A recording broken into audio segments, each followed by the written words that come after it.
नमस्ते दोस्तों, Indic divine channel पे आप सभी को स्वागत है। दोस्तों, आपने यक्षों और यक्षिणी के बारे में तो अवश्य सुना ही होगा। खासकर जो लोग साधना से जुड़े हुए हैं, इन्हें तो अवश्य ही उनके बारे में थोड़ा बहुत जानकारी है। आज हम इस वीडियो में अद्भुत जादुई शक्तियों के स्वामिनी यक्षिणियों के बारे में कुछ विशेष जानकारी देने जा रहे हैं। यक्षिणी का उल्लेख रामायण तथा महाभारत दोनों ग्रंथों में मिलता है। एक यक्षिणी किसी देवी का रूप होती हैं, जिनका तंत्र साधना में बहुत महत्व होता है। यक्षिणी को आप एक अप्सरा या परी की तरह समझ सकते हैं, किंतु वो कुछ अधिक ही दिव्य होती है। यक्षिणी और यक्ष के बारे में सनातन धर्म ग्रंथ पुराण आदि के अलावा बौद्ध और जैन धार्मिक ग्रंथों में भी विशेष रूप में उल्लेख मिलता है। यह एक वर्ग है जो देवताओं, असुरों, राक्षसों और गंधर्वों या अप्सराओं से अलग हैं। सनातन धर्म में यक्षिणी और यक्ष का सबसे पहला उल्लेख जैमिनीय उपनिषद ब्राह्मण में मिलता है।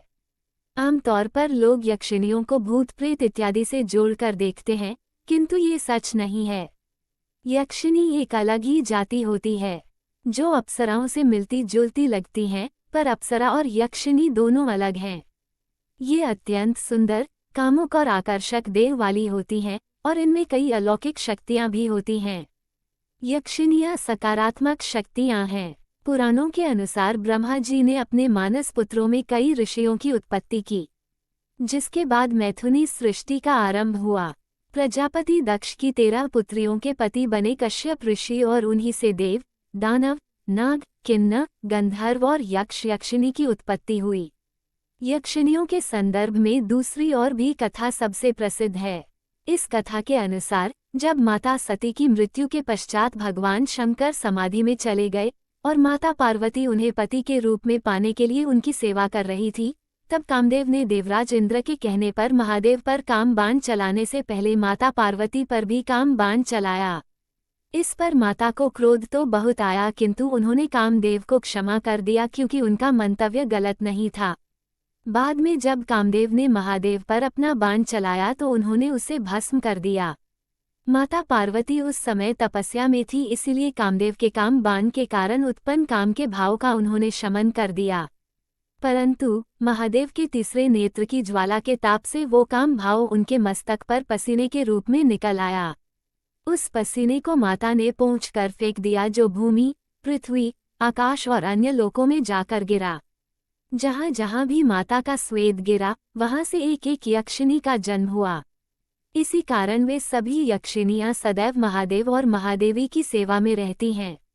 क्योंकि यक्षिणियाँ माता के तेज से ही उत्पन्न हुई हैं, इसीलिए उनमें भी असाधारण शक्तियाँ होती है।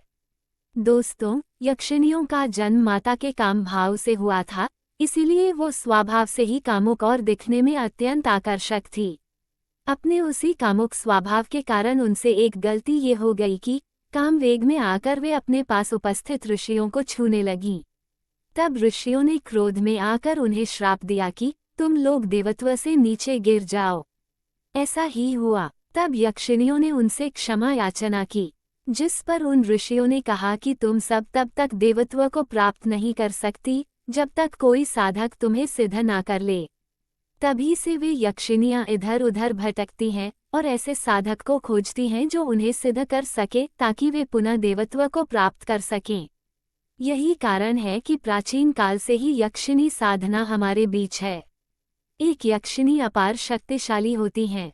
इनको तंत्र साधना करके प्रसन्न किया जा सकता है, और एक बार प्रसन्न होने के बाद मनुष्य इनसे कोई भी मनचाही इच्छा की पूर्ति कर सकता है।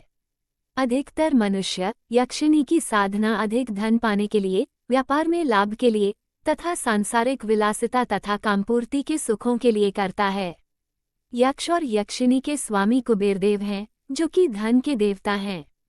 सभी यक्षिणियां उनकी अनुचरी बनी। आज भी यक्षिणियों को कुबेर की द्वारपाल के रूप में चित्रित किया जाता है।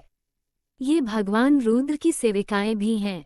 ऐसी मान्यता है कि यक्षिणियों का निवास पृथ्वी पर और पृथ्वी के निकट के लोकों में ही होता है, और वे इस पृथ्वी की सभी संपदाओं की रक्षा करती हैं।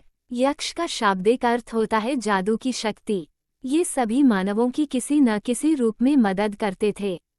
देवताओं के बाद देवीय शक्तियों के मामले में यक्ष का ही नंबर आता है। यक्षिणियों को उपदेवी भी कहा जाता है। तंत्र शास्त्र के अनुसार इस ब्रह्मांड में कई लोक हैं। सभी लोकों के अलग अलग देवी देवता हैं। पृथ्वी से इन सभी लोकों की दूरी अलग अलग है। मान्यता है नजदीक लोक में रहने वाले देवी देवता जल्दी प्रसन्न होते हैं, क्योंकि लगातार ठीक दिशा और समय पर किसी मंत्र विशेष की साधना करने पर उन तक तरंगे जल्दी पहुंचती हैं। यही कारण है कि यक्षिणी की साधना जल्दी पूरी होती है, क्योंकि इनके लोक पृथ्वी से पास माने गए हैं। यक्षिणियों का निवास स्थान वैसे तो पृथ्वी पर और किसी अन्य लोक में कहीं भी हो सकता है, किंतु पृथ्वी पर यक्षिणियों को अशोक के वृक्षों से बहुत मोह होता है। इसके अलावा यक्षिणी पर्वतों, नदियों, तालाबों, वनों, पत्थरों इत्यादि कई स्थानों पर रह सकती है। ऐसा माना जाता है कि ये मनुष्यों के निकट नहीं रहती और उन्हें एकांतवास प्रिय होता है। हमारे पुराणों में 36 यक्षिणियां और उनसे संबंधित मंत्रों का उल्लेख किया गया है। इनमें से 4 यक्षिणियां पूरी तरह गोपनीय हैं। सनातन धर्म में वैसे तो असंख्य यक्षिणियों का वर्णन है, किंतु उनमें से 36 प्रमुख मानी जाती हैं। इन 36 यक्षिणियों में से भी 8 सबसे प्रमुख हैं, जिन्हें अष्टयक्षिणी कहा जाता है। ये 8 मनुष्यों को वरदान या श्राप देने में सक्षम होती हैं। इन 8 के नाम कुछ इस प्रकार हैं। 1. सुर सुंदरी यक्षिणी। 2. मनोहरिणी यक्षिणी। 3. कनकावती यक्षिणी। 4. कामेश्वरी यक्षिणी। 5. रतिप्रिया यक्षिणी। 6. पद्मिनी यक्षिणी। 7. नटी यक्षिणी। 8. अनुरागिनी यक्षिणी। यक्षिणियां अपार शक्तिशाली होती हैं तथा वे भूमि, पाताल लोक, देवलोक तथा ब्रह्मलोक सभी स्थानों पर विचरण कर सकती हैं। इसके अलावा पृथ्वी लोक में कई वनस्पतियों यानी पौधों या वृक्ष में यक्षिणियां निवास करती हैं। यक्षिणी साधना में साधक सिद्ध की हुई यक्षिणी से माता, बहन, प्रेमिका और पत्नी इन 4 रूपों में कृपा प्राप्त कर सकता है। साधक की इच्छा अनुसार यक्षिणी इन्हीं 4 स्त्री के रूप में उसके साथ व्यवहार करती है। हालांकि यक्षिणी इतनी सुंदर और आकर्षक होती है कि अधिकतर साधक उन्हें प्रेमिका और पत्नी के रूप में ही पाने के लिए साधना करते हैं।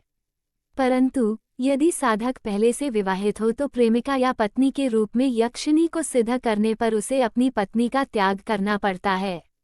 माता और बहन के रूप में यक्षिणी को सिद्ध करने पर ऐसी कोई बाध्यता नहीं है। दोस्तों, सभी यक्षिणियों में अपार क्षमता है। अपने उपासक को प्रसन्न होने पर ये कुछ भी प्रदान कर सकती हैं। भौतिक सिद्धि एवं समृद्धि के लिए तथा अन्य अनेक समस्याओं के समाधान के निमित्त भी यक्षिणी साधना निश्चित रूपेण फलदायी होती है। इस साधना में कई नियमों का पालन किया जाता है।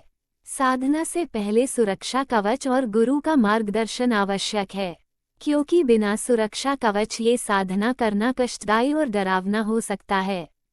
यक्षिणी साधना बिना मार्गदर्शन के करना मूर्खता है, क्योंकि इसमें होने वाली गलतियां नकारात्मक शक्तियां आकर्षित कर सकती है।